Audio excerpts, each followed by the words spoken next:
if you thought that Jonathan Gruber was insulting to Americans before, listen to this. He also says that older Americans, seniors, actually do a terrible job, in his opinion, of choosing their own health care plans. That's according to a presentation slide that he wrote last year.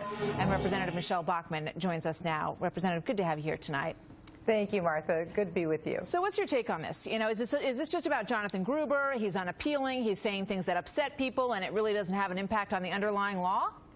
It absolutely has an impact on the underlying law, because that's what the underlying law is. It says that we're big government. We're going to make the decisions. You go stand in the corner and you pay the bills. You get whatever it is that we say that you're going to get. What this really shows, these comments from Jonathan Gruber, is what leftists really think about the American people when they're behind closed doors. The mask came down, and now we know. Now we know that they think senior citizens are stupid. They aren't capable of making their own choices on prescription drugs. But again, this gives us more fuel, Martha, going forward for repeal.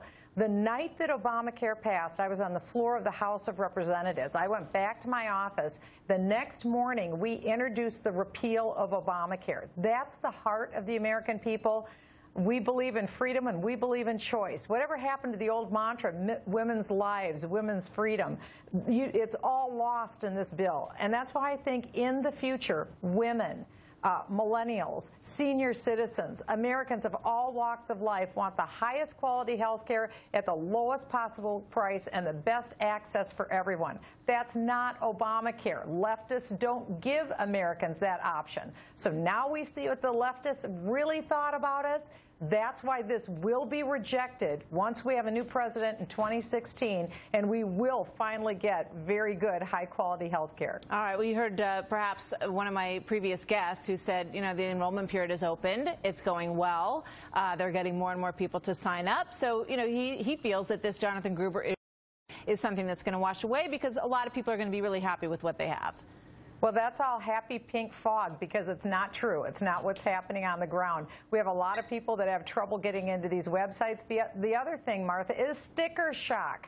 We're seeing huge increases in these premiums, not only in the Obamacare exchanges, but in the private market. Because remember, a lot of times it's the private market where we're getting health care through our employers.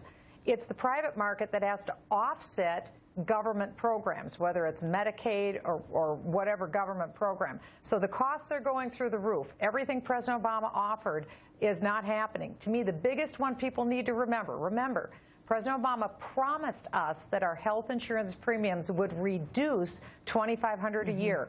Put your hand up if your health care premiums reduced $2,500 a year. No one's did. That's why I'm confident this will be repealed one day, not now, but after 2016. It's going to happen. People should hold on to hope. All right, we will see. Congresswoman, thank you. Good to have you with us tonight. Thank you.